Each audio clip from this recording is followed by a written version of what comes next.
Welcome, welcome everyone. Welcome around the United Kingdom and internationally to Bristol's Moves, Keep Bristol Moving, big first event in Bristol.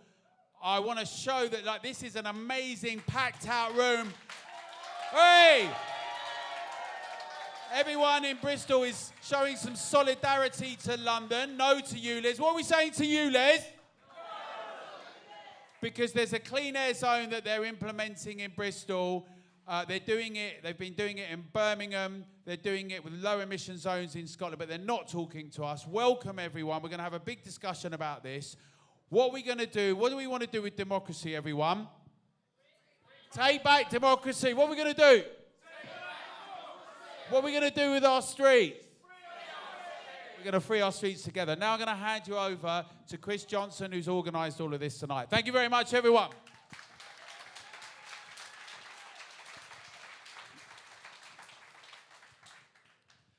Good evening, everyone. Thank you for coming. Before I start, I just want to let you know of a little situation we had when we arrived at the venue. The venue said they had a phone call this morning telling them that the event had been cancelled. Obviously, this wasn't any of us, but I just wanted to point it out to show how childish the people who want to stop us discussing these things actually are and the sort of depths they'll stoop to. So this is a public forum meeting to discuss East Bristol Liveable Neighbourhood and other restrictions on freedom to move across Bristol. We've organised this meeting in association with Together, who are campaigning nationally on restrictions, ULEZ, CAS, LTNs, LNs, etc. Together is gaining traction in the media and can seriously amplify our campaign across all platforms. We're very grateful for this support, and we would have struggled to have put this meeting on without it. We'll follow the Together principles during this meeting and allow all voices to be heard in a civilised manner, whether we agree or not. Many people in this room will be of the view that the council isn't listening, so let's not follow their lead. As an East Bristol resident myself, who lives just outside the LN, I only found out about the scheme after the consultation process had closed. Myself and a few other people started to look into the scheme in detail, and we were horrified by what we saw. In fact, the more we looked at it, the more things we could see that were wrong. The biggest issue for me is that emergency vehicles also use roads. Any traffic management scheme which places physical obstructions in the path of emergency vehicles can only be viewed as dangerous. We hear from supporters of these schemes that they don't slow down emergency vehicles, but I think anyone with a bit of common sense knows that this cannot be true. Hence, starting the Keep Bristol Moving campaign to raise awareness and canvass residents and businesses to find out what they actually think about the scheme. I used to work in Barton Hill and have a lot of affection for the area and its residents. When visiting my favourite chip shop, Hamlin's, a few weeks ago, I was baffled to find the owner knew nothing about the scheme. I can understand he may have missed a letter from the council, but how can the subject of the livable neighbourhood not have come up in conversation in the shop since the project was announced? This suggests that residents and people using the area were not aware either. The consultation process lasted approximately 6 weeks, and it was an online exercise. I believe there were a little over 2,000 responses, which in my opinion is nowhere near enough for a scheme which will not just impact the people who live within the area, but thousands of other Bristol residents and visitors, particularly as the council potentially plans to roll out livable neighbourhoods citywide. Although it's difficult to find details on the overall plan and timing, surely this is something that all residents should be consulted on. I will suggest that the online consultation process was completely unfit for purpose and effectively only consulted the laptop class, which is hardly representative of the area in question. The laptop class may well be able to work from home, may well be able to manage without a car, may well be able to afford rail travel between cities. The working class cannot. There are a large number of elderly residents within the livable neighbourhood who won't be engaging online, and many other residents who speak English as an additional language. The information documents were printed in English only. At the drop-in information sessions, the council team point to their maps and say, access is maintained to all addresses. Now, while this is true, the maps don't show the volume of traffic. So the question is, how much longer will it take people to access the places they need to get to? When I asked about a photo of a padlock bollard and how it would impact ambulances at a drop-in session, I was told, don't worry, they'll have keys. At the walkabout session I went to, if somebody asked an awkward question, they were quietly taken away from the group and an answer was given. The whole process seemed highly choreographed. When looking at the consultation comments, they all seemed aligned, with almost all stating how terrible the air quality was, how bad the traffic is, and how dangerous the driving is. This contrasts drastically with comments made under local press articles regarding the scheme, where over 90% were vehemently opposed to it. How can there be such polar opposite views in two separate public channels? I've also noticed some strange things going on with the consultation website. The comments feature has been turned off and the feedback results have disappeared. Last time I could view the feedback results, there were far, far more people objecting to the scheme than there were those in favour. Why has this functionality been hidden or removed? It feels like the residents have been tricked by the council, having been asked what improvements they would like to see in the area, only to have unannounced road closures forced upon them. Everything about this scheme and the consultation has a very strong smell of stealth about it, and I don't think it could be any less transparent. And so at this point, a man who needs no introduction within these four walls, Mr. Sid Lawrence is going to speak regarding his experiences with the traffic measures outside his club.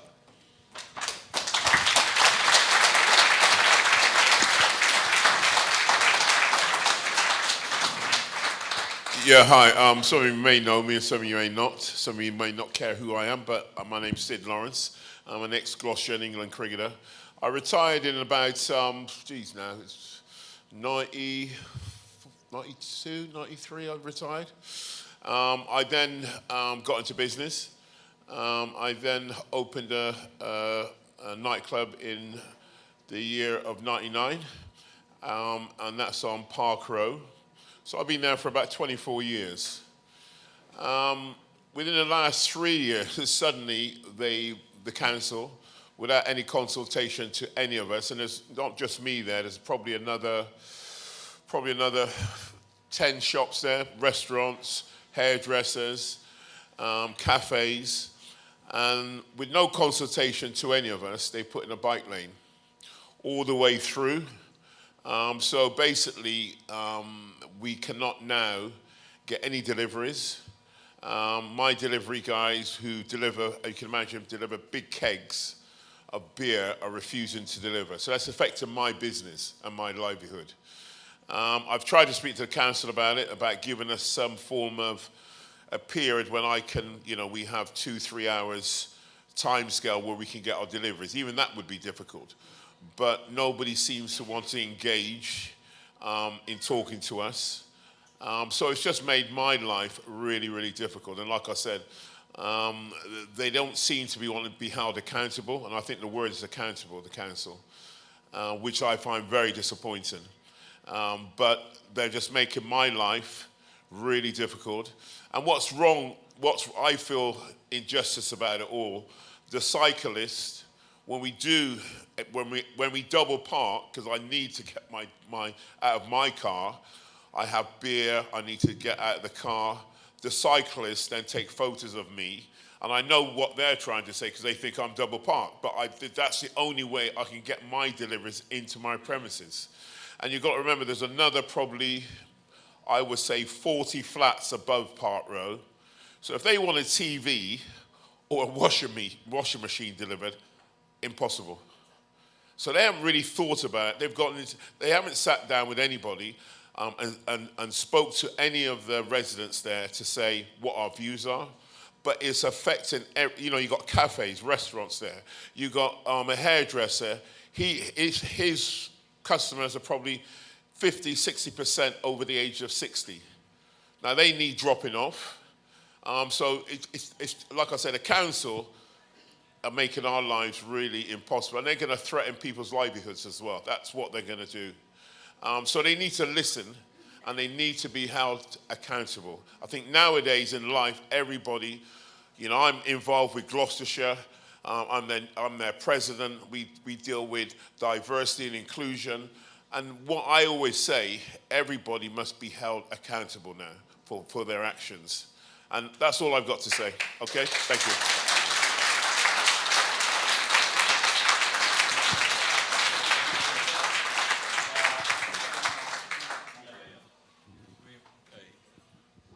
So our next speaker is Samira from Barton Hill Activity Club. You may well recognise her.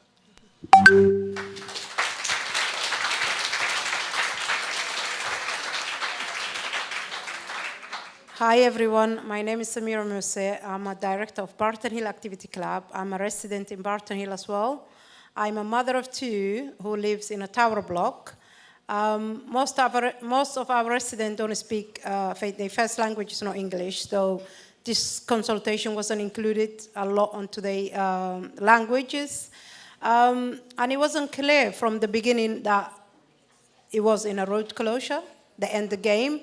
All they told us is, we want to improve the area. What do you want to improve the area? And what we asked was safer zebra crossing, lollipop lady for the local school, pharmacy, which we don't have, dentist, improvement to our green spaces, and none of that was considered. So next phase of the consultation, I was involved. Maybe 5 people went to the second phase of the consultation and did a little stickers to where they want to close, because we weren't included.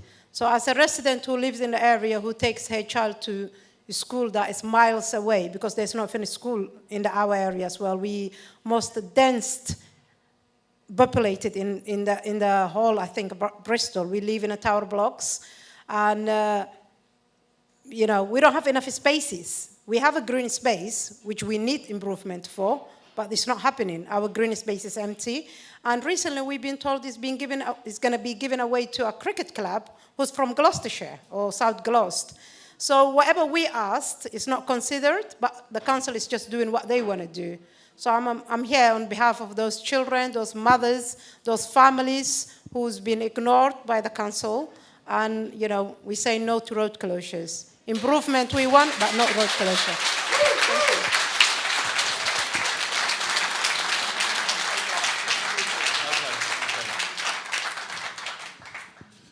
Okay, our next speaker is Charles Sterling, who runs Bristol Designs, which is a very interesting tool shop along Park Row.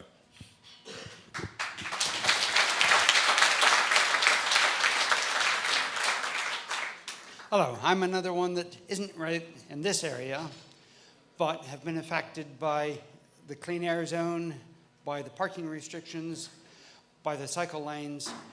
It's all part of a similar type of activity. Now, my first thing is, you might have noticed cost of living has gone up. I would guess most of you have. A lot of that is transport. If you have low traffic neighborhoods, if you put in cycle lanes, it all slows down transport. That's putting off cost. So getting deliveries, now I've got a secondhand tool shop, antique tools, secondhand tools. An awful lot of my customers can come in, take something away. It may be fairly heavy, so they need to be on transport. A lot of my people bringing tools in to sell me can be disabled, they can be older. Here, what we do, we drive into the cycle lane. I've got people who will pull in at the moment and just stop. Some of them refuse to do that, so they take the tools to the tip. So we're not recycling a lot of things in that case. Now I look at this area and trying to work on the map what would happen. I think I broke it down. There are about 13 different segments that are going to be isolated from each other. Might be more, might be less, but it's around 13. In my area, we've got turn restrictions, we've got roads blocked, it's meaning that people have to drive much further. Sorry, can I just say one thing? ES1 has been designated by the council as an entertainment area. Excuse me. Yeah. It's not just, Excuse me. Can we just wait? Can we wait a minute because there's going to be time. There's going to be time for everyone to talk afterwards. We're just letting the panel speak for the moment. Then we'll go to the floor for questions. Let him speak. Let him speak, and then you'll get a chance to speak. Yeah, we'll open. Okay, yes, she's right that the whole of the city centre is being treated as entertainment zone. Disabled people have no access. If you are disabled now, just up the road from me, I've been there for 40 years or 42 years. Just up the road from me, we have a violin shop or music shop. The owner is disabled. He hasn't been able to get into his own shop for about 2.5 years. He can't park. He will get someone who will double park on the road and let him out of the car. He's done that a couple of times, but he can't. I've got customers that will drive into the cycle lanes. I've got delivery people who will drive into the cycle lanes. But here, and what we will have when they start making it more permanent, you lose all that. So I lose it. From my business, most of my supply comes in from people who are much older.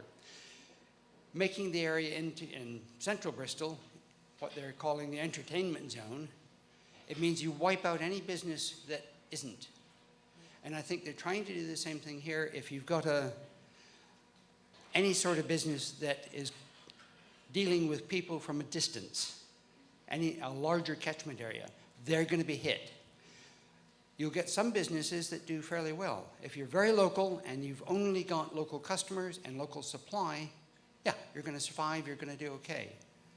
Now they hold up in Cottam and up in Clifton. They say it's a great thing, it's worked well for having a pedestrian zone. It works very well if you are very local. If you're not incredibly local, no, it puts on time, it puts up your cost. What they're doing here, I think you'll find, if you've got friends in a slightly different zone from you, they're going to be taking extra time to get to you. Now, I had that when I first was in Bristol. I had friends that would come and visit. They started taking away the traffic or taking away some of the parking, put up parking prices. All of a sudden, no, they stopped coming. They wouldn't visit because it was too difficult. And I think you're going to have the same thing here, and it's going to happen in most of these low traffic neighborhoods, that you start isolating people. You start losing those contacts. So socially, they talk about they want to make it more inclusive. What they're really doing is making it less inclusive. They're making it much more difficult.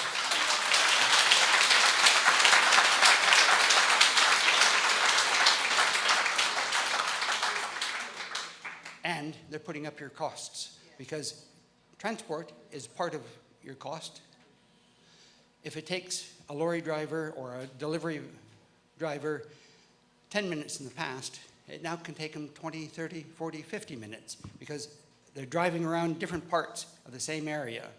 Each time they have to go out, around, and back in, out, around, and back in. In our area, around Perry Road, Park Row, it could add 10, 15 miles to a person's driving. I've had customers who have said they can't park in front of me, they can't get near mine. They dropped it happened to be a couple. The wife dropped the husband off. He went in the shop. She drove around continuously for 45 minutes to pick him up. That's not making a clean air zone. That's not improving air quality.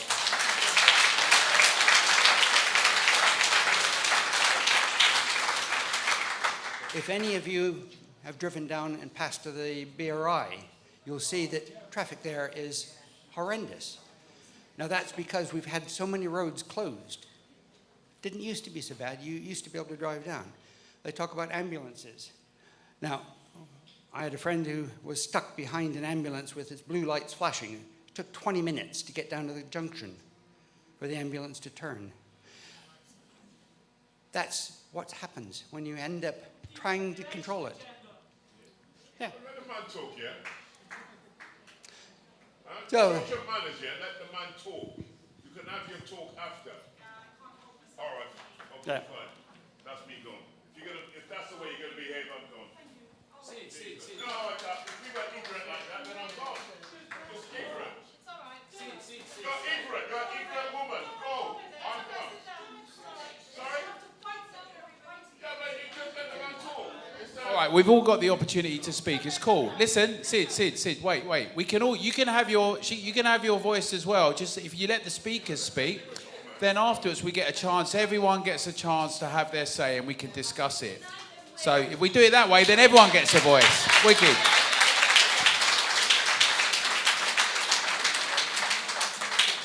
I think I was just going to finish up with saying the consultation. Now, we did have consultation. They basically said, yes, we'll listen to you, but we're not going to change anything. We will only make minor tweaks. And I think you're going to have the same thing here. Yes, when you do get any consultations, just like we had, yeah, we're not going to allow major changes. We'll only allow, okay, you want a green park. It can shift its position by 3 feet. I mean, you're not going to get big changes because, no, they don't want to listen. They've got an agenda of isolating people.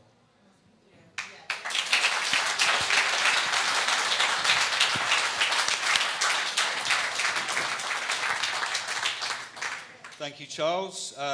Next up is Justina, who is looking after the React CAS campaign on Facebook regarding the Clean Air Zone in Bristol. Justina.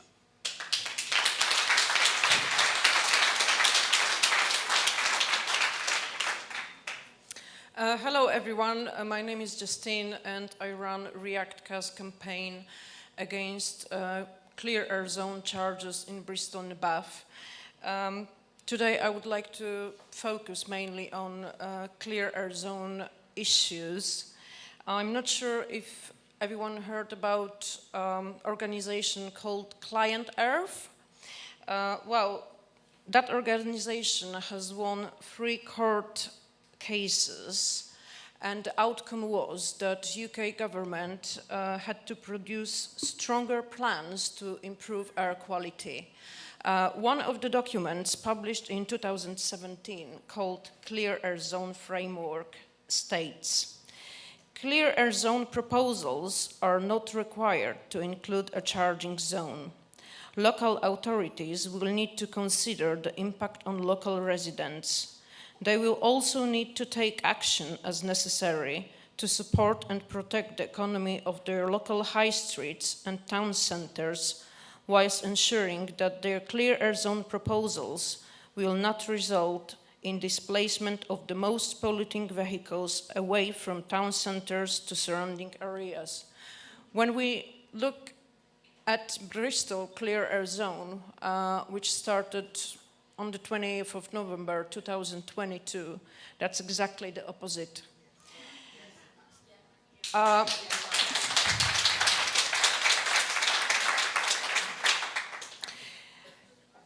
So,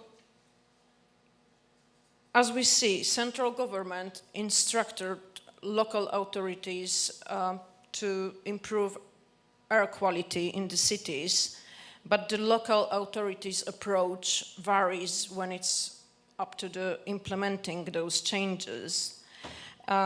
We all know that we've got clear air zone in Bath, Bristol, Birmingham, Bradford, Sheffield. We've got ULAs in London, but this is not the same situation in all the cities where where they've been instructed to improve the air quality. Derby and Nottingham councils have decided not to go ahead with CAS at all. Leeds acted fast enough to improve public transport and support local people to switch their vehicles to the vehicles which are greener with lower emission. Liverpool and Southampton ease away from charging plans. I hope that you heard about Greater Manchester Clear Air Zone. It's still under review.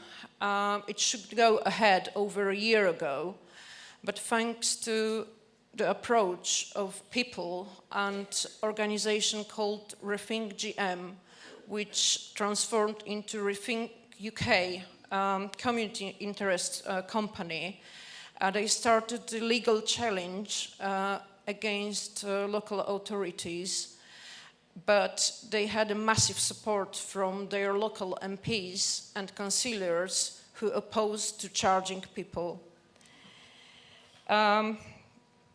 What's happening in London at the moment is very important to all of us.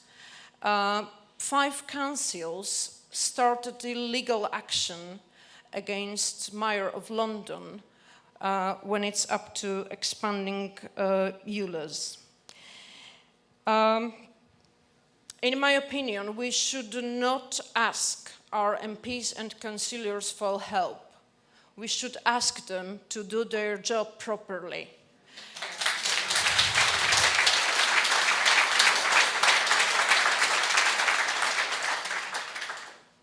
When I mean that they should do their job properly, they should act as people's representatives.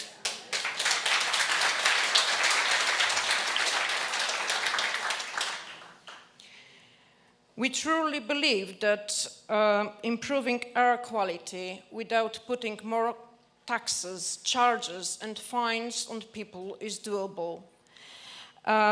I personally sent the Freedom of Information request to Bristol City Council asking what actions has been taken since 2017 to improve air quality. I didn't get a clear answer to my question. All they said was that all they didn't work. This is why they've been forced to start chargeable clear air zone in Bristol. Sometimes I think that Bristol City Council and our local authorities here in Bristol, they are just like those 3 monkeys. They don't see people. They don't see elderly people. They don't see people with disabilities. They just simply ignore their families, friends, their carers. They don't hear our voices. They don't hear tradespeople saying that they simply cannot afford to upgrade their vehicles. The offered grants are up to £2,000. When you're a plumber, electrician, builder, can you rely on public transport? The answer is no. Can you upgrade your van when someone is giving you £2,000? The answer is no. On top of that, the last monkey doesn't talk. This is how I feel about Bristol local authorities. All MPs, all councillors, and mayorees have been invited to attend that meeting. My question is, where are they now?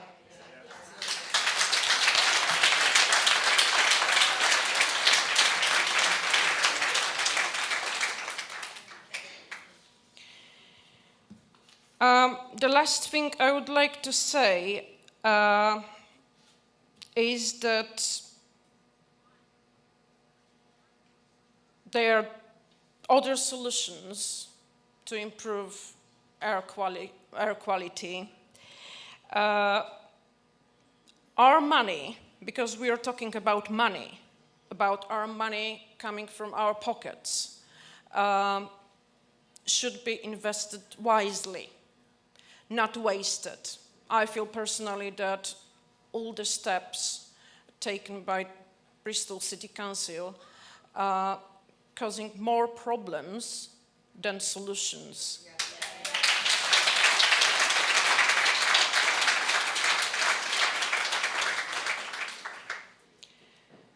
what Bristol City Council is doing at the moment is trying to convince us that the idea of low traffic neighborhoods, it's a brilliant idea, that everyone is capable to reach, let's say, the nearest shop within 15 minutes. They assume that everyone is capable to walk, that everyone is capable to cycle, and they simply don't think ahead. They don't care about people, this is what I think. All they care about is money.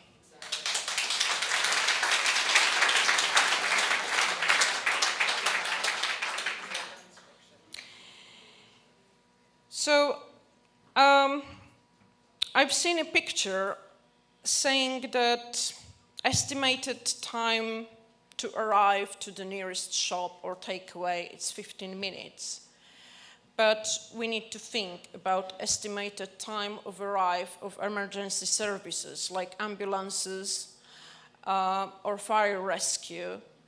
What's going to happen if they put planters and bollards in the middle of the road? Who will take responsibility when emergency services will arrive too late, because they will be struggling to find a way to get to people who are in need?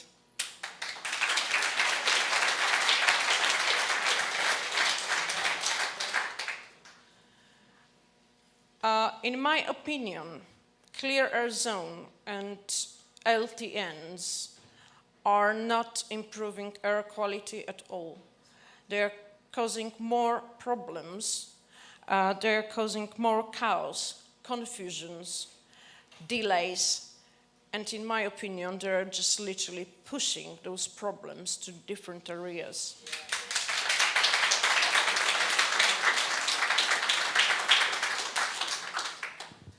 Thank you.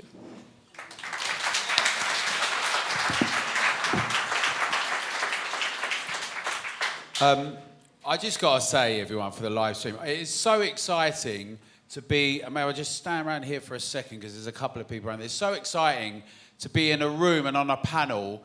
This is who we are. This is Britain. When they want to say that we're complaining about things or we're saying you're imposing these things on us and you're not talking to us and they want to call us names and they want to not talk about the content of the issues and they want to use smears, I would invite whoever does that, whether it's in the press or others that are being crass, to talk to the people, to listen to the opinions of the local residents and businesses and upstanding members of the community and us, we the people. I think that the people that are running things have become contemptuous of the public. They've become managerial technocrats. They think we're all mad, bad and dangerous and stupid and out of control. And we're here tonight and around the country to say we're not going to have that anymore.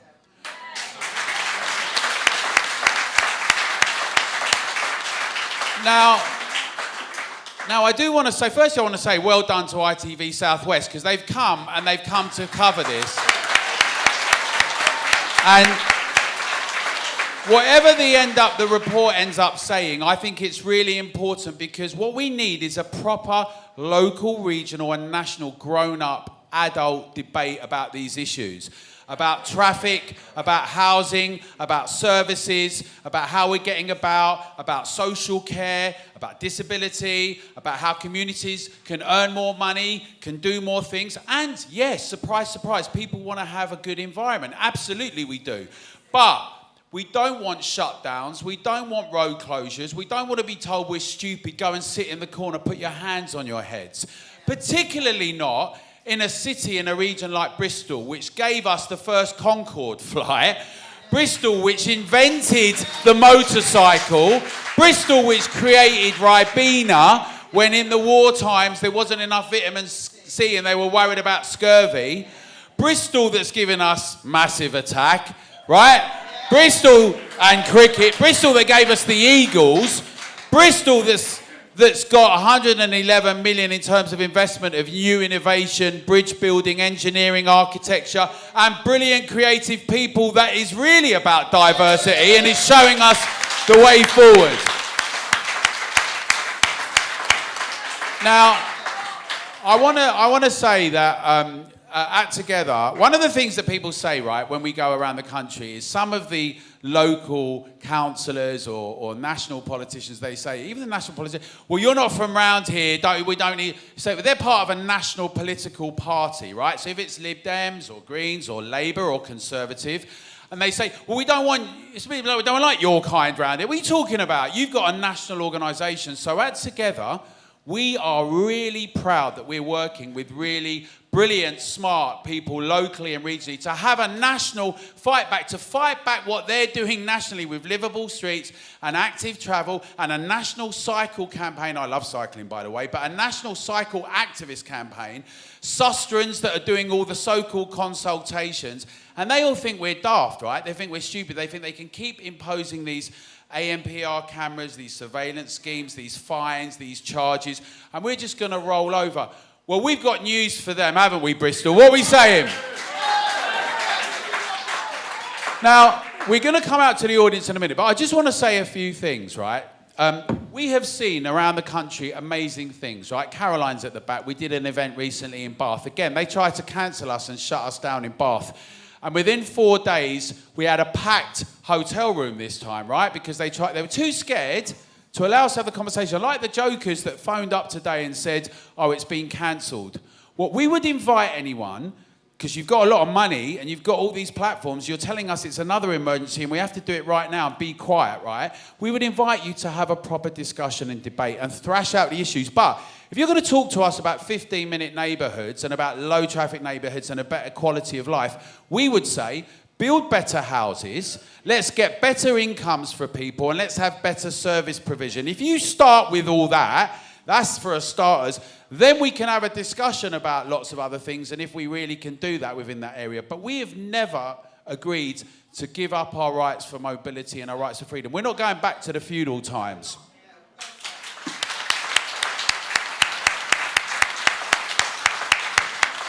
Now, I'm not going to say too much, right? But I will say one thing. It's very interesting, right, that we've got today, Keir Starmer is saying that now, all of a sudden, he thinks it's a good idea to pause the ultra-low emission zone that Sadiq Khan has just imposed on everyone.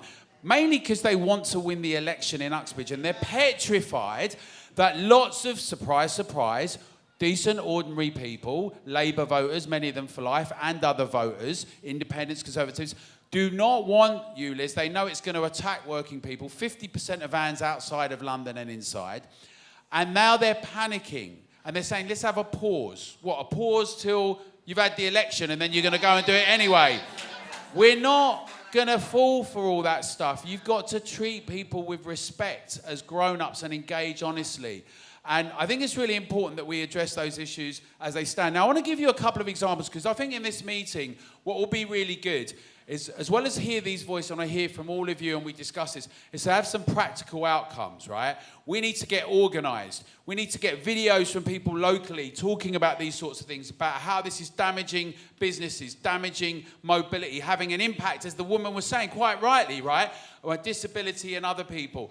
And what we found is in other cities, like in Cowley Road in Oxford, they wanted us to call us names there as well, but when they saw all the people that were making videos, and where they were from and what they'd done to Cowley Road and transformed it and made it better and they're getting shut down, then it connects with hearts and minds locally, right? People see the videos. In the same way, we've seen that in Bath. We've seen that up and down the country in Haringey, Hackney. We've seen it in Cambridge. People are challenging what's going on. And what I find is, usually the people that are speaking here are far more well-informed, very well-intentioned, really connected with the local community. And I think the local council needs to take notice. And bear in mind, most local councillors get voted in by a few hundred votes. Yeah. And just to say, everyone, right, there was just a by-election in Oxford. 3 weeks there was a run-up to it, and an independent stood up. Now, Labour put all of its resources into that because it was about low-traffic neighbourhoods. They brought Annalise Dodds down. They had 50 campaigners. And in the end... And the flyer of the independent was stopped for a week, right, on a technicality. In the end, there were 1,100 votes, 1,104 to 1,003. So they won by about 100 votes. Now, if people get organised and decide to, in local elections very badly attended, but we've got a general election coming up, we should make all our MPs and local councillors very acutely aware. We should draw them out and say, where do they stand on this? And if they're not going to stand up for the local community, they're going to be out on their ear. Now, My name is Tara Hawkins. I'm just going to play one video. We've got loads of videos, and you should have a look at togetherdeclaration.org. We'd love to have you as members and sign up, as well as be involved with Bristol Moves. We're a national organisation, but this is about coordinating and having a 360 approach. What we mean by that is when you've got all these slick adverts, when you've got all this money that is our money that we've given, the government have taken, local authorities have taken, and they're our money to tell us what's best for us, that we get organised and we get campaigning and we get a national movement going with local hubs and regional ambassadors, with leaders and people who are going to do it. And we'd invite everyone to get involved with this. But this is Tara Hawkins, who's based in Haringey, in a street that for 150 years has serviced local people. Then the low traffic neighbourhood came in. Haringey Council weren't interested in listening. In fact, Mike Hurkata in Haringey Council, also only got voted in by a few hundred votes, said we're going to make it, listen to this, it's dripping with contempt, we're going to make it as painful for everyone as possible because they know what's best. Now, listen to Tara Hawkins and what she says, because I think this is the sort of thing we can do to win over some hearts and Shop minds. in Middleton Road, North London, which is along a high street in the borough of Haringey. I run two businesses from my shop. One is a travel agency, which was hit during the COVID times, and the other is a consignment business specialising in homewares, furniture and clothing, which actually started during COVID times and was doing really well. So well that in spring of last year, we took a second shop in the high street to expand into. However, in August 2022, Haringey Council slapped an LTN around our high street. This had an immediate impact on our business, which saw a drop in revenue of around 15 to 20%. Why did that happen? Because we don't rely on just customers coming from the local area to shop in our high street. We're a destination high street, and customers were coming from outside the area and outside the borough to shop in our street. So overnight, Haringey Council changed the business model. And this was done with no consultation with the businesses. As a result of this, we returned our second shop that we were expanding into, and we told the landlord of our main shop that we were not going to renew the lease. So by the end of this month, January 2023, we will be out of the high street. So within 4 months, Haringey Council have pushed us out. And it's not just us that this has affected. As co-chair of the Traders Association of Middleton Road, there are 68 shops in this high street. We surveyed those shops in December 2022. 75% of them responded. 87% of them said that their business had been significantly impacted by the introduction of the LTN. 75% of them said that they were looking to relocate or close their business within 18 months because of the introduction of the LTNs.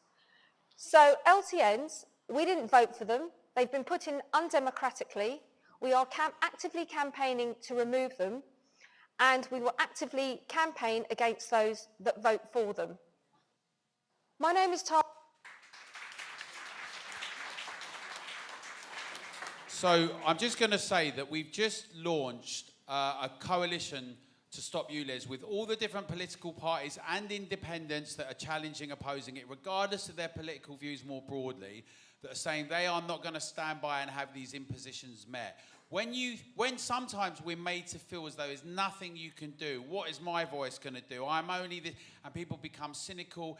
Understandably, right, there's a parallel set of lives with these metropolitan kind of elected people that really think that they all know better and they never listen and the public's not engaged. We're here to send them a message that those times are finishing now. We are going to reorganise ourselves. We're going to stand together. Even if we don't agree on everything, we're a broad umbrella to say the public has to have our voices heard. Not only around ULEZ and CASs and RPZs and the Ring of Steel. Imagine that name, Ring of Steel in Bath. But low traffic neighbourhoods, 15-minute neighbourhoods, our streets, our people. We're going to free our streets together. We're going to force them to listen. And if they don't, they should move out the way. Because it's time now that we all stand together. We're going to have some solidarity and we're going to change. The times are changing. I'm looking forward to hearing what all of you say. We're going to free our streets together. We're going to take back democracy. What we're going to do, everyone? Thank you very much.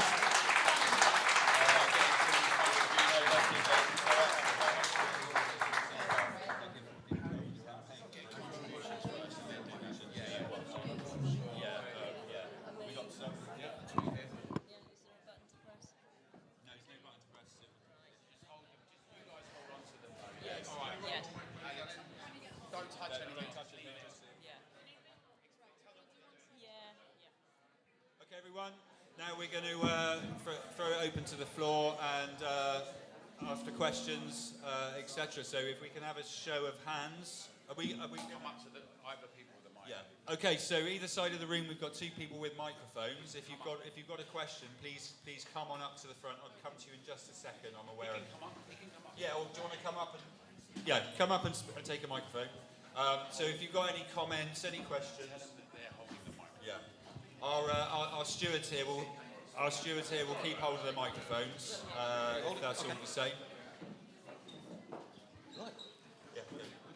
Yeah. Can I hold it and talk? Is that all right? Hi everyone. My name's Steve Smith. I'm going to put my head above the parapet a little bit because I am a councillor on Bristol City Council. Before you start throwing things at me, I'm an opposition councillor. Down a bit. There we go. Is that all right? How's that? All right. I'm not going to talk about party politics. That's not the point tonight. But suffice to say, I'm not here to defend the council policies. I'm not here to defend the mayor or anything like that. The message I do want to say, though, is that, yes, let's organise, let's campaign, let's try and change the policy at the big council level, at national level. But at the really local level, in each individual ward around Bristol, if local residents work with their councillors, and means having a councillor that's willing to work with you, you can make a difference. You can push back on this stuff. I've done it. I'm a councillor for Westbury-on-Trim and Henley, so I've crossed the other side of the city. I mean, yeah, so yeah, fairly affluent sort of area, but it's an area that's got one of the oldest populations in the city, and we're out on the edge of the city, so a lot of people rely on their cars. We had a scheme put out a few years back now. The council did the usual thing. Engineers sat in a bunker for a couple of years. We knew something was going on. We knew there was a scheme coming. We asked them to come and talk to us. Nothing. Eventually, this scheme was published. They told us about it as councillors on Friday afternoon. They published it on Monday morning. That was it. And it came out then it was the usual sort of consultation. We've already done it. It's a finished design. Do you love it or do you like it? That was kind of the thing. So we organised with our residents. And working together with our residents, we organised meetings, we organised protests, we organised objections going in. We got thousands of objections in, mainly by just raising awareness. People didn't know this was happening. We raised the awareness, we got the objections in, and by working together, it wasn't just the three of us councillors, but by working together with all of the residents in the area, 95% of that scheme was chucked out. And it can be done. It can be done.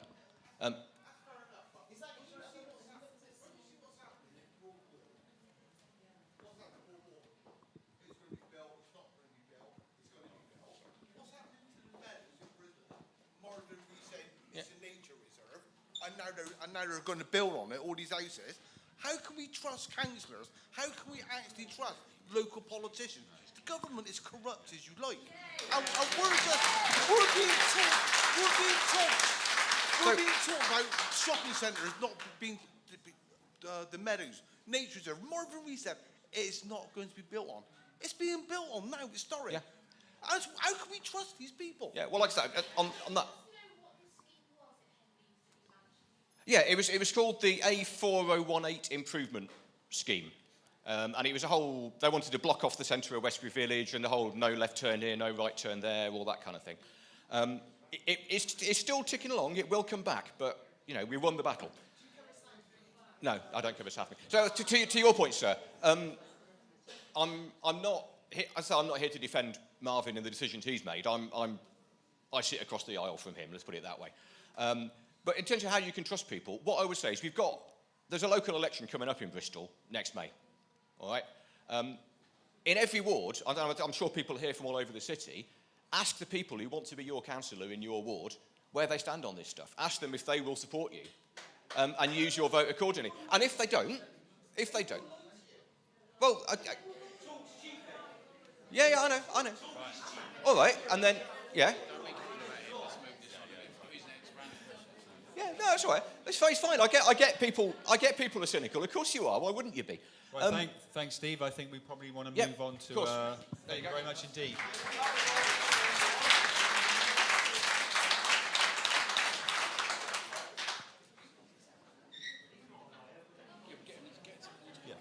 If anyone who's got questions or who would like to make a comment, please make your way down to the front to one of our stewards who've got the microphones, please. Is it ready?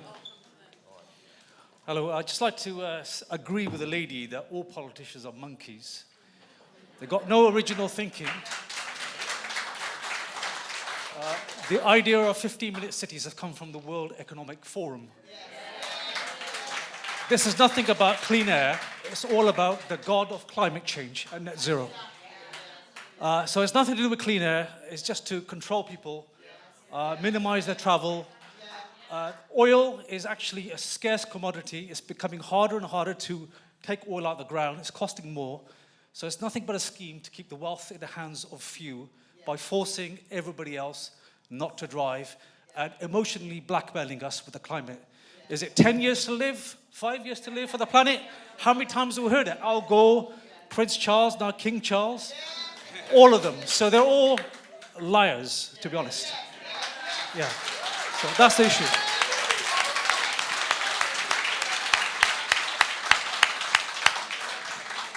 Hi, Helen McBride, and I live in the Redfield area. I just wanted to read out a comment from a local chat group that I'm in. So one of the residents went to one of the meetings for the planning of the road closures, and he said that the funding for change is coming from outside funds. I wonder if they're keeping some back to reverse these changes, or will we then pay for that out of the council tax? He found that Easton rejected their residential plan, and it'd be interesting to find out how that all panned out. He said he was definitely up for a positive change, but it was evident today in that meeting that planners didn't really know how the change would impact the community in the wider area. They kept stating it's a trial. They didn't even consider that Blacksworth Road only turns right because they'd suggested that the residents that live down by the Netham to get to their houses, they could come up the road and turn left into Church Road, but they didn't actually know that. Something else he said. One planner pointed out that the deliveries for the purple area residents, I don't know if you've seen the maps with the different colour coding. I then asked him if he has seen Byron Street, which he hasn't. I live on that road. I showed him a video of Byron Street and the skip truck reversing, the tight gap between the cars as the skip couldn't get up there, and also pointed out the huge camber. He had no idea, yet he was the main design planner. I kindly pointed out that surely this was a problem.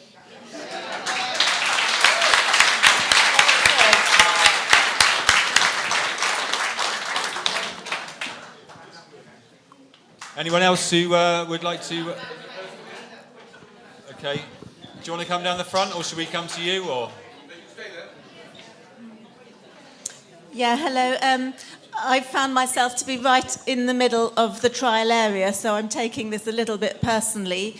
I'm a delivery driver, and of course we work out our routes by being as efficient as possible to minimise time to get around the area.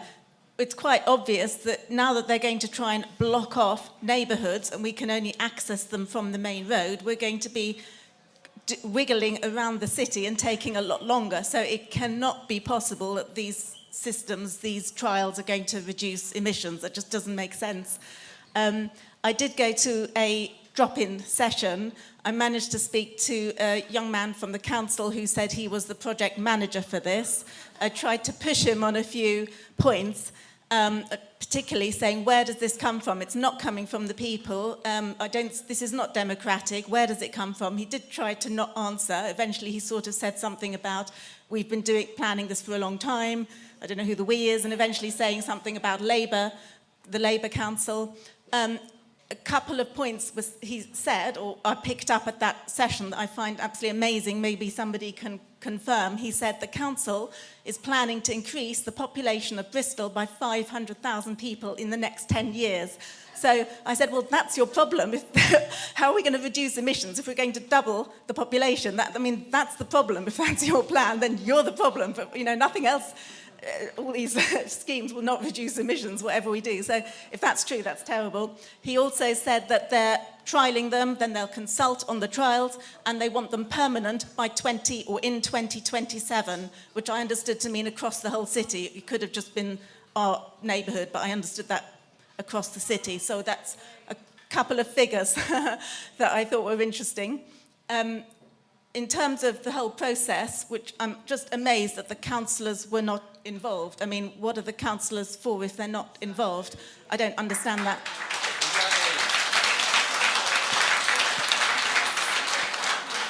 So, as what I now see as a prelude to this sinister scheme, just if I may give an example, on my street, I'm just off Church Road. I used to be able to go to the end and turn right or left, and that road at the end connected all the side streets. It was very convenient. You just go in the direction that you want. They've now blocked off, a couple of years ago, a short section of only 150 metres in front of the school, saying it was about the school and it was about making that area safer and quieter. And they consulted on this plan. And on the first day the consultation came out, I responded, and I saw that the consultation was a complete fraud. They didn't ask if the changes, this blocking of one section of the road, which now meant that I cannot turn left, no one can turn left, we'll have to go the other way. Whatever direction we're going, we have to go all the other way and round. They only asked about the impacts on that little section. So the questions were, will that little section of road be quieter? Well, of course. Will it be safer? Of course. Less pollution? Of course. They didn't ask or care about the whole area. So they didn't care what the impacts were as a whole. So it was a setup, it was a fraud, and I feel quite upset about that. It is not proper. It's not proper. So I feel it's bullying.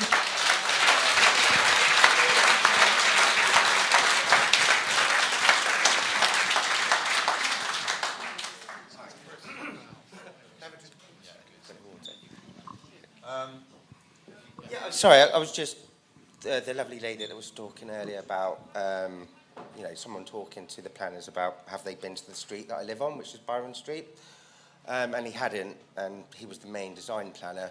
I then pulled out a video and showed him a skip going backwards, and told him about the fire on my street once, and literally the fire brigade turned up and they couldn't come up our street because they would have to smash all the cars. So they had to literally run up our street and service this fire. And this is going to be the main street for the purple area, which is near Barton Hill on the end of Victoria Avenue. But one of the main things I want to point out is my son goes to Redfield School, which is just on the end of Victoria Avenue. And the orange residents of the map, which are between Victoria Avenue and Neatham Park, have 4 different access areas to get into that area and out. And they've decided that they're going to take away 3, and the only access they're going to get from Church Road to their neighbourhood is on Avonvale Road, which is right next to my son's school. And I had a look at their website, and they do have stats on traffic flow throughout our neighbourhood. And I just pointed out that the thick purple line going along Church Road and Feeder Road, there's a lot of pollution, a lot of traffic. But actually in our neighbourhood where we live, and right next to the school, the pollution and the traffic level's pretty low, especially since the school stopped the road, blocked the road in the morning and the afternoons. I've noticed it's not a shuttle run anymore. The only people that actually really use it as a rat run are us. We're the only people that actually know it's there. You don't get many chances really going through those streets unless they actually know how they're going to be used. And so he suggested that because we're blocking 3 of the routes, then these people won't come through that community and use Avonvale Road as a rat run. Anybody that lives there knows Avonvale Road is a rubbish rat run, because any traffic on Church Road will just block that road. The lights only go on for a few seconds. A couple of cars go out at best when the traffic's low. when it's, you know, quite a lot of traffic, and now we're channeling everybody through that avenue, it's going to be really bad. I spoke to someone at the school today. She had the map in front of her, actually, funny enough, and she said they had been consulted with. So I said to her, "But do you know about what's going to happen?" And she had no idea. She had no idea, and they have an obligation to our kids legally, and that route is going to be a big, thick line. So, you know, and obviously, oh God, I'm yeah, yeah. So, you know, I'm not opposed to change. I think we have a chance of £6 million. Eastern Community Centre had the same chance. They had maximum disruptive elements coming in. People obviously didn't want to go down that route, and they've lost £6 million. We may lose the same opportunity if we just combat it. What we need to do is think of a different proposal. Talk to the people on the street. Talk to the tradesmen. I work around that community so much because I'm brave enough to work within my community. I'm reasonably good at I'm a plasterer, by the way, if anybody needs any help. And I talk to the community, the Eastern community, the Lawrence Hill community, everybody around where we live. And this scheme is not right. But I'm not saying that something shouldn't be in place. I think Victoria Avenue should just have like the Audi-style strips at the end, just because it's now one way near the school. That will stop the odd person going up there. I've been doing a count of cars coming down. You get the odd, there's not a lot now, but you do get the odd person speeding, a couple of planters. Actually, most of that funding mostly should go towards the Lawrence Hill area and make it better down there. We don't kind of need it up where we are. And also, in the Lawrence Hill community, there are a lot of drivers there. There's a lot of cars there. There's a lot of taxi drivers there.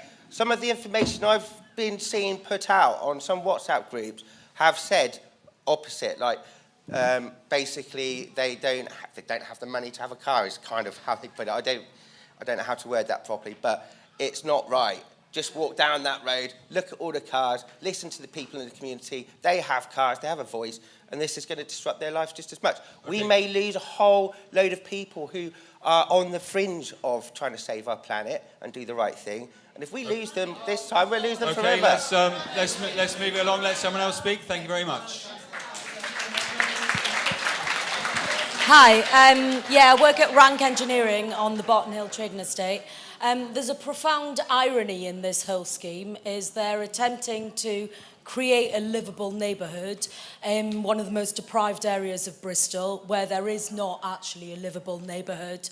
The population are crying for a GP surgery, pharmacy, and they're just literally completely basic amenities, and they're just ignoring it. The whole scheme, the statistics that are collected are pseudo-statistics. They're not representative whatsoever. The map would fail GCSE geography. It hasn't even got an appropriate key. It screams of trying to make the Barton Hill area a subsidiary of the University of Bristol, and it doesn't represent the people who live there. It is extremely coercive, and it's trying to force people to live in the way in which they want them to live, not listening to the folk.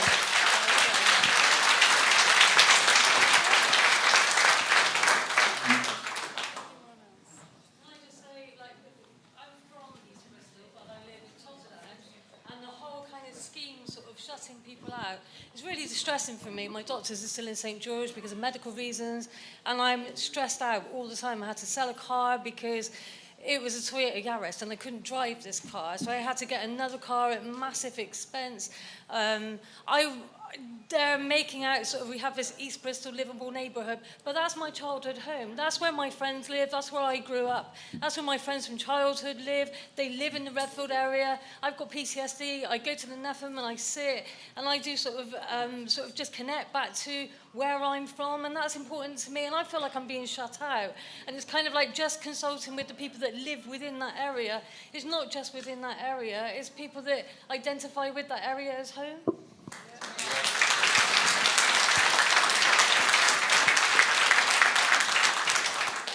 There's a hand up over there, I think. Is it Norman? Who was it with the hands up? I live in Bardon Hill, and there was a fire in my block 2 years ago. If the fire brigade couldn't get there today, I would be dead now.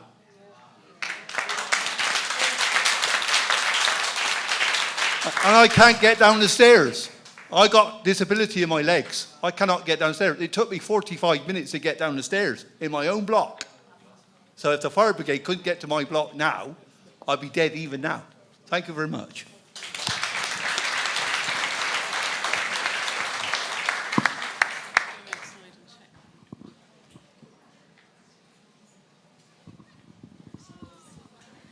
Hi there.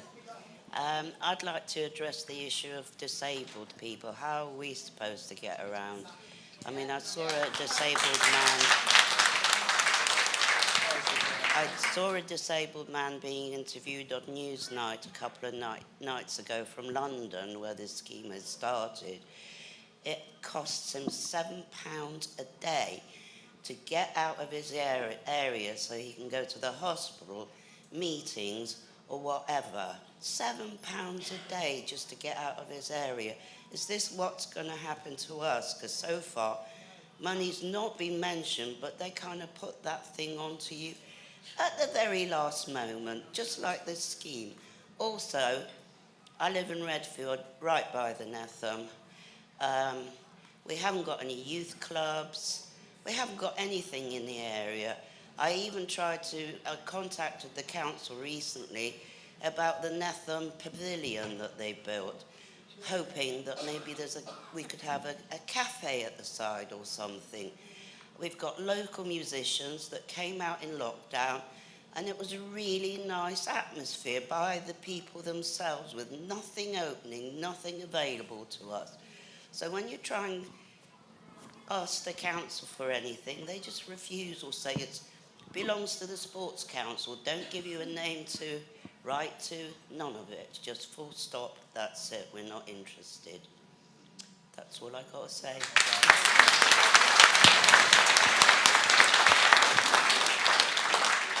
Thank you. There was a hand up over here a minute ago. Oh, there's a few hands up over there. Excellent. Good evening, everybody. My name is Ibrahim Hussein. I'm representing Tawfiq Masjid and Center. First of all, I would like to define the whole program, and I will say is undermining, lowering expectation and earning zone. First of all, that's the definition I will give them. And if that is the case, we say no, we want to live in a better life, and the whole testimony is the people who are gathered here. So what I'm saying is, if there is anybody around this evening who is among those people who have drawn up this particular, I will say shame on you, because you can see the number of the people.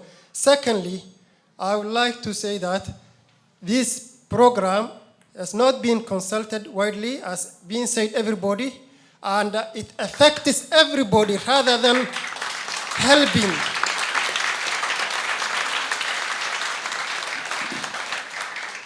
What we need is to improve social mobility. And one way of improving will be to consider how do you expect improve the earning of the people, their life. Think of, if they are thinking that in the middle of like 2 o'clock, they can summon somebody to open up that gate, that barrier, and open for the ambulance or the emergency. Think of somebody who's trying to save his elderly, disabled person, his young children who has got maybe cannot suffocated or have a poor health condition. Imagine the difference it can make driving around 15, 30 minutes to go to the emergency, BRI emergency, or to go to where you want. Other than that, the whole of this scheme is just undermine people and to put them down in terms of earning, in terms of expectation, and in terms of everything. So I will say, if there's anybody who's representing the council or anybody from higher up, let them stand up and tell us. And I will kindly, first of all, I will thank the ITV or whoever is here to come, whoever came here to represent and air this view. We are asking all the TVs, BBC, other people. This is a very important that touches the life of the innocent, the life of poor people. So we ask everybody to rise up and challenge this thing. Thank you very much.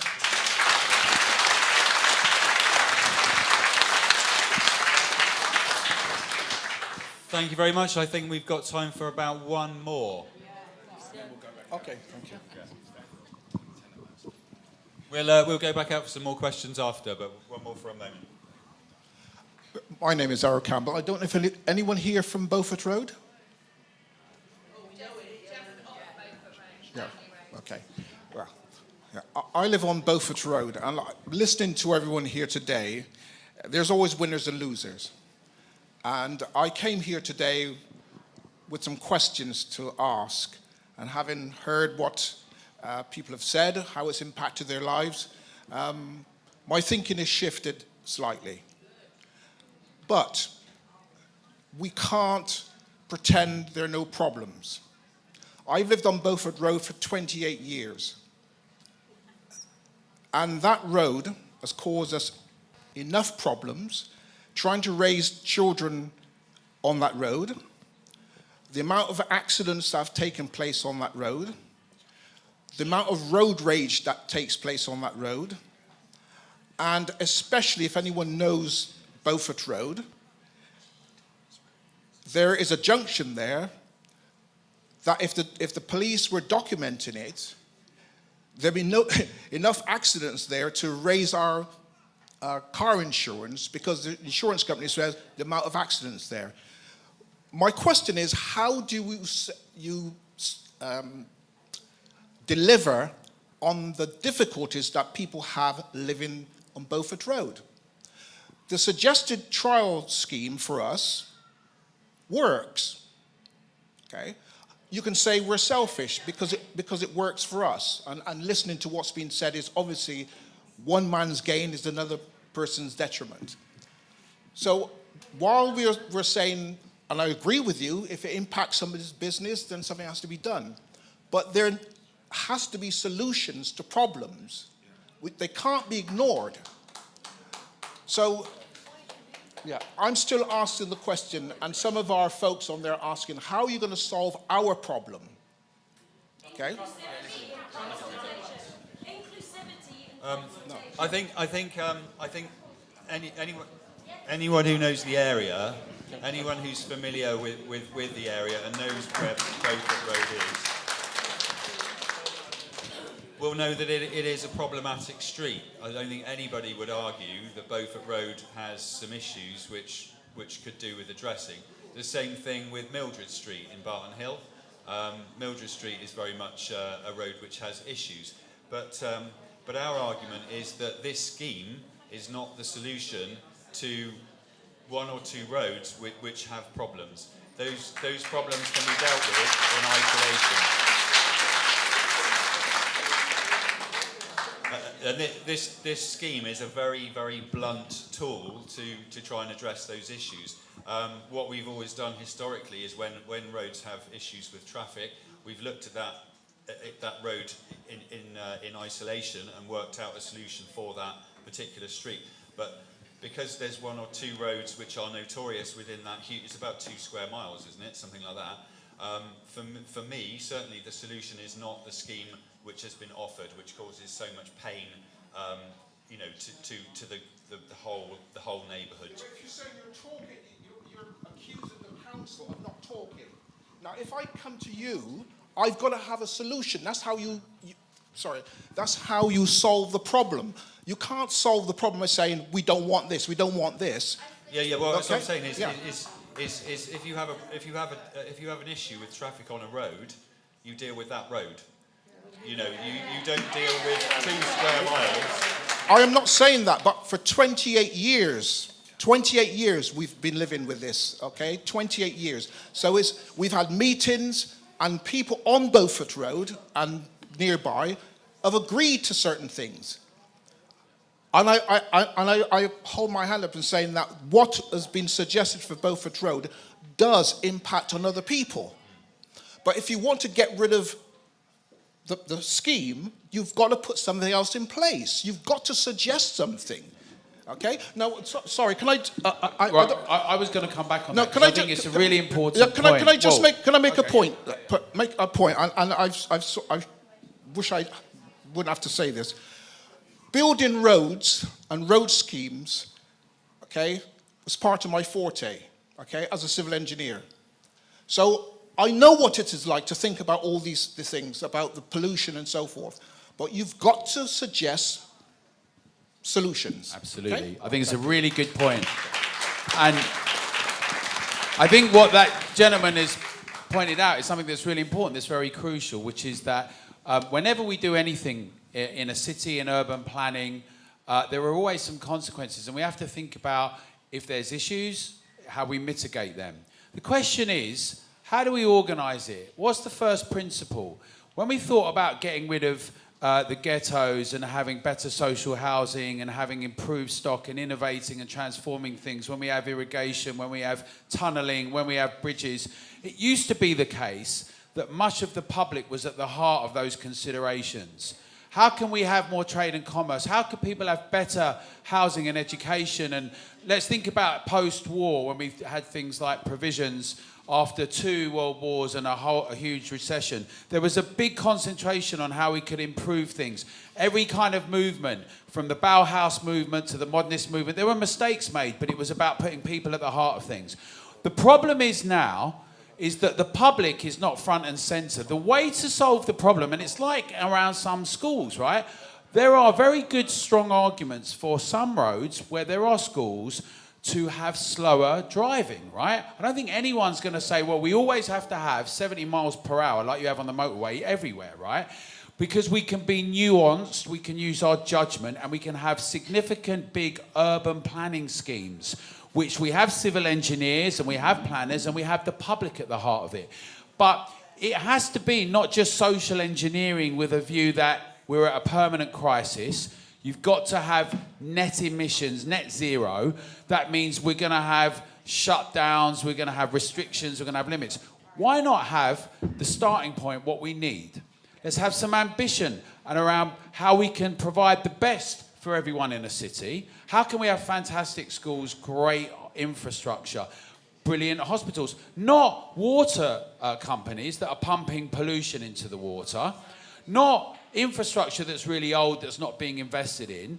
Not laying off people or paying them really poorly. How about we put the public front and centre and we say our needs and our interests, and yes, local input around where there are problems, where there are issues, but not having this new kind of zoneism where you say that's going to happen there across the board. They're all trials that we've heard. They're all trials, but by the way, each trial depends on the next one.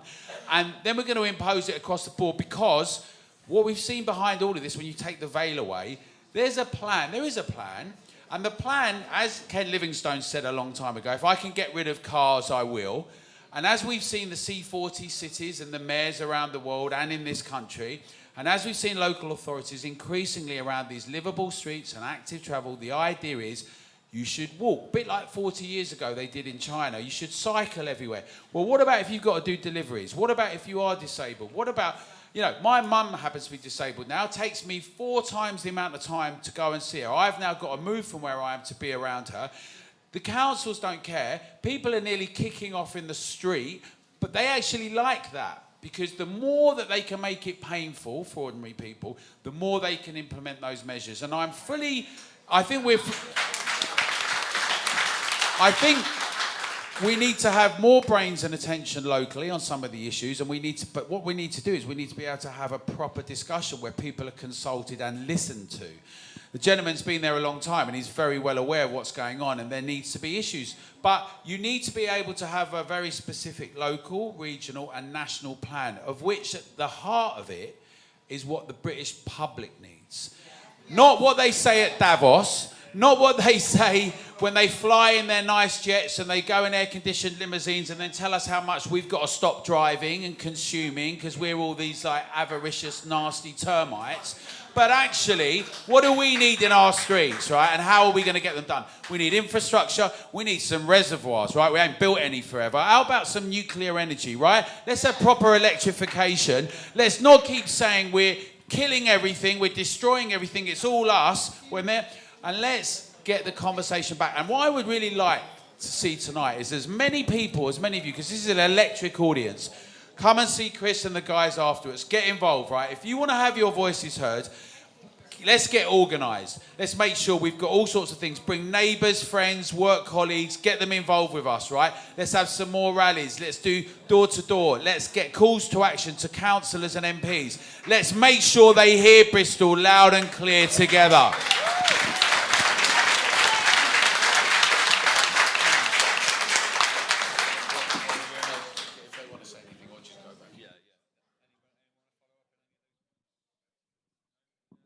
Yeah, I don't want to say a lot, but I just wanted to say a couple of things. If you know any councillors, you know, the people that... Speak into the mic. Bristol City Council. If you know any, and I know there's one here, and obviously you know quite a lot more. A lot of them don't seem to know what's going on. So if you know anyone, tell them what's going on. I haven't been to many of the council meetings myself, but I've heard from people that have that they don't know what's going on, and they should do because they're councillors. They're just like, oh, you know, oh, the 15-minute cities, they're wonderful. What a wonderful idea. They won't, people have better conditions to live in. And it's completely off track. So I'm just saying, if you know any councillors, just let them know what you know. Thank you.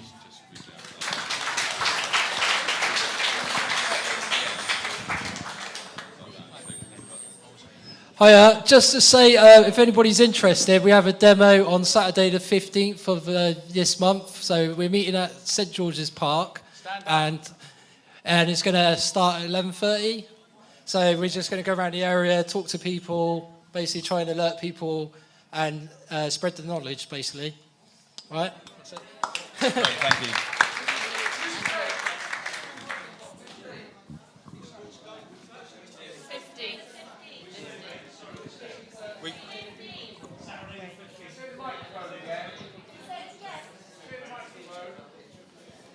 I think we have to say very loud, no to this scheme.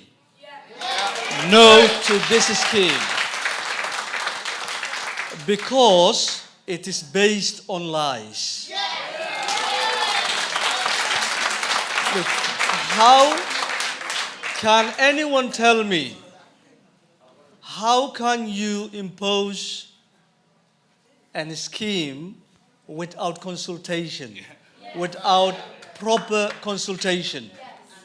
Look, only those who live in those areas know. You know, when you close off Marsh Lane, you know, when you close off partially Avonville Road, the whole traffic will go either Feeder Road, St. Philip's, and Lawrence Hill Church Road. Thus you are causing basically more traffic. More traffic means more pollution.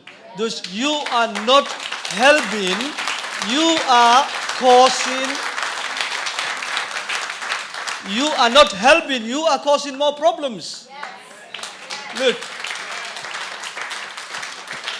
in my community you have lots of taxi drivers. But also, you have a bigger families that is well known in Bristol. This scheme is going to impact us more than anyone else. Because we said 3 days ago no, and we are saying now no.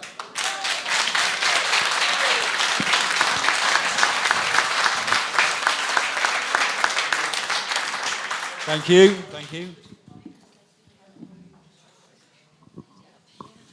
Hi, I haven't actually been to a meeting like this before, and I'm really pleased to hear all the different people's opinions, because they are different. And what I'm not understanding, what I would like somebody from the top table to explain, because I don't know the process, is how, after we've done all of the meetings, the events, going out and campaigning against it, how we actually get the people that make the changes listen to possible solutions that the people that live there have got to make.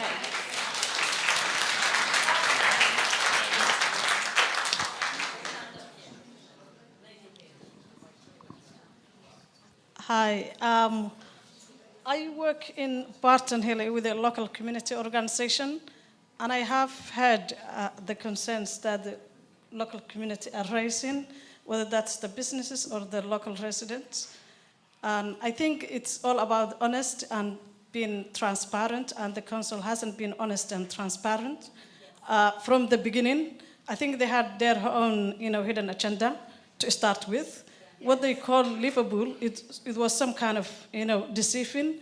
I think everybody wants us to live in a life which is, green and healthy, but the way they approached it was kind of like, imposing of what they wanted, rather than consulting people in an honest and, and transparent way.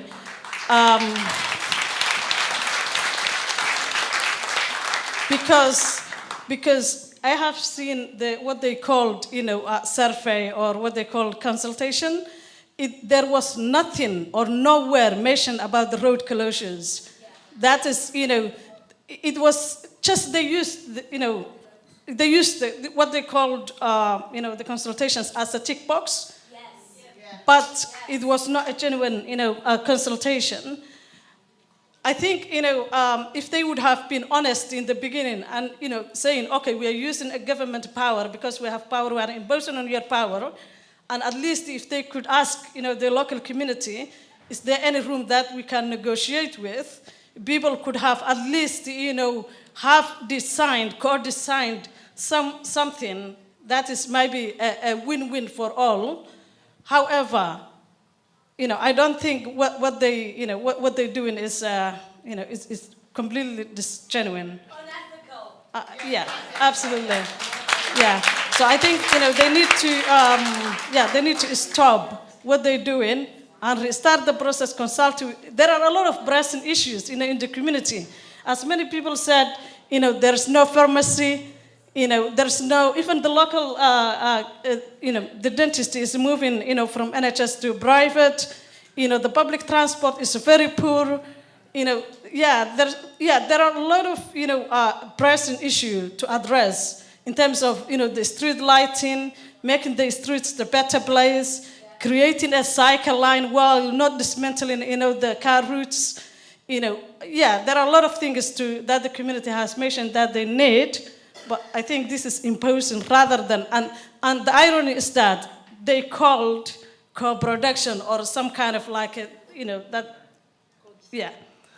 I can't find words, but I think it's completely unacceptable.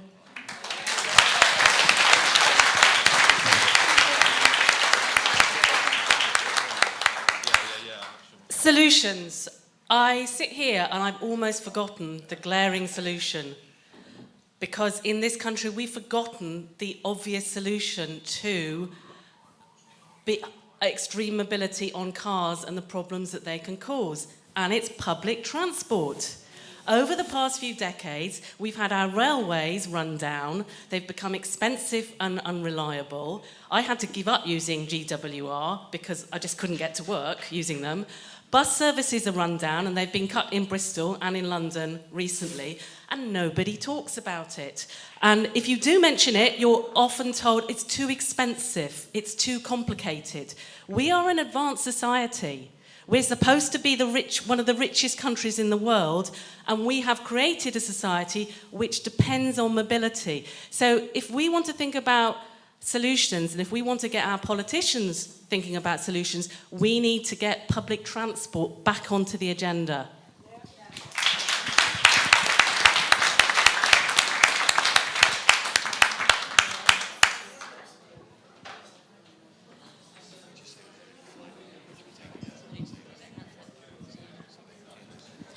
Hi there. I used to live in Bristol. I commuted for about 15 years by bike and by bus and on foot and by car.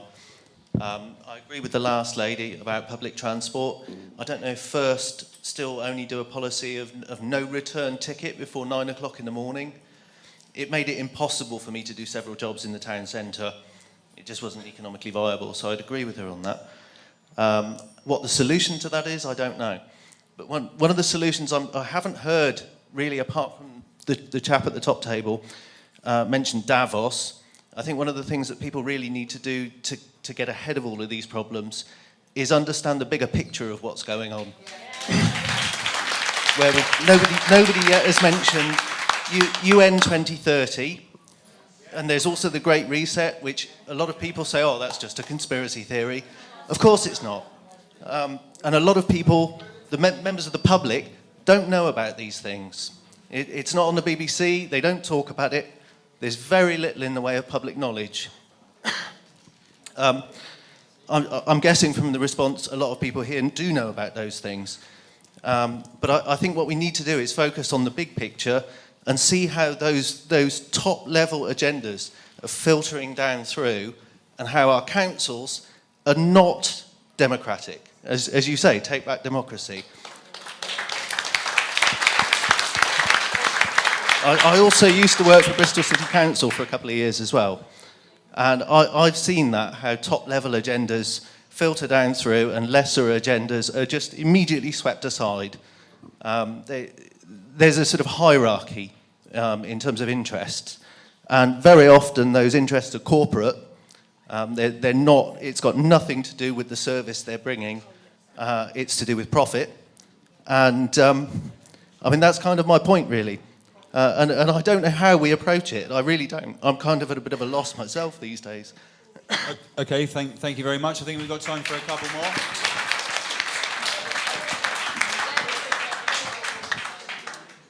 I'd just like to add to that the gentleman there said, the bigger picture is the council are portraying that we need to reduce CO2.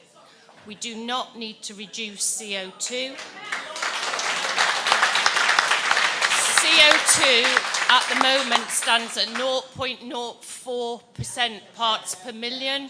When it gets to 0.02, the trees start dying.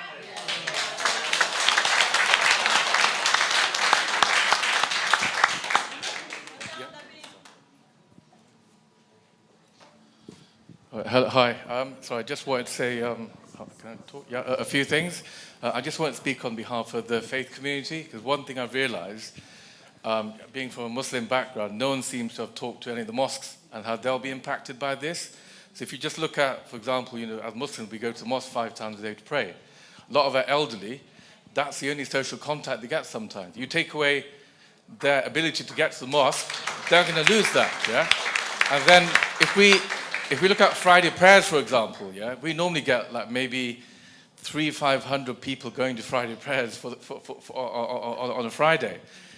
And a lot of those people, they're trying to get there during their lunch break. Again, you take away their access, what are they going to do? Unless they get like a 3-hour lunch break to go on a crappy bus system, they're not going to be able to get to the Friday prayer, yeah?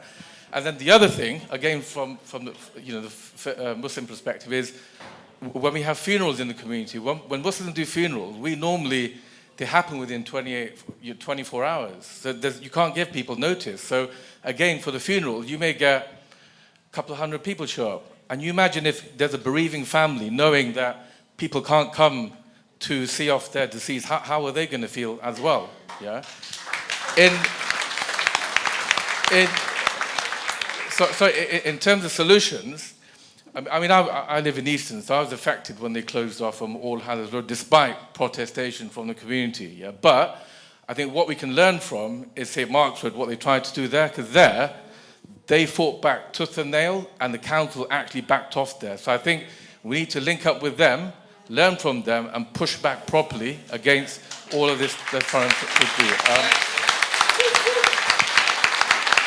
And I think that the last thing I've realised, because I've talked about this in other places before, this has really wound me up. Normally I'm quite a calm person as a Muslim chaplain, but one thing I've realised is this whole agenda, livable, whatever you want to call it. Yeah, it seems like it's a small vocal minority making things convenient for themselves at the expense of the vast silent majority, and that needs to change.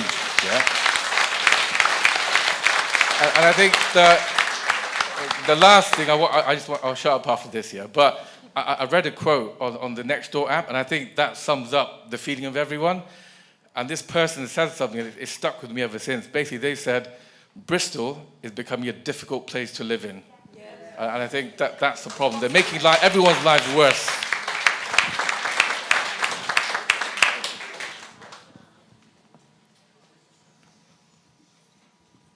Right, unless anyone else has got their hands up, I think I'll start wrapping things up a bit. One more question. Last one. Basically want to introduce us who we are. We're a new group we started about 3 or 4 months ago. We're UK Community Awareness Projects, and we're about raising awareness in our local communities. Justina, you've connected with us. Yes. It's good to meet you. So yeah, we've got some leaflets if you want to come and grab one at the end. Thank you. That's all I needed to say. Thank you. So as well as hosting this meeting to sort of gauge opinion and give people a voice tonight, we're looking to grow and strengthen the campaign. So please come and join us. We have clipboards available for people to add their email addresses to keep informed or to join the campaign. Please print your email addresses clearly in capitals. And we're looking for people to help with campaigning, social media, website and admin, including assisting residents to make complaints, etc. Please also make a donation if you can to help with the campaign costs. We're open to ideas, so if you have something to say but didn't get a chance to use the microphone, please come and talk to us afterwards. Thank you.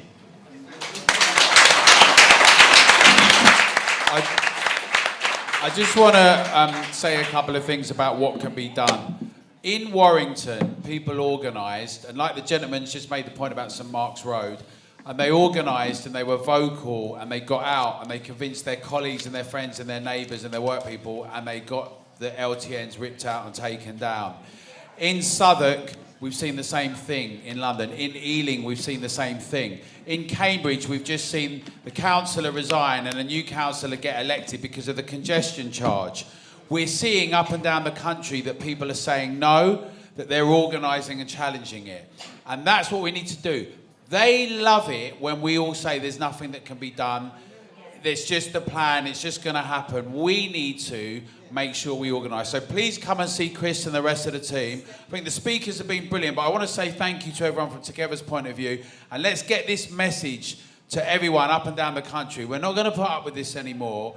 We're going to organise. We're organising. We're fighting back. We're going to free our streets. We're going to take back democracy together. Let's all go to the pub. Let's carry on drinking, keep meeting, get involved here. Come on, Bristol, let's do it. Let's make a change together.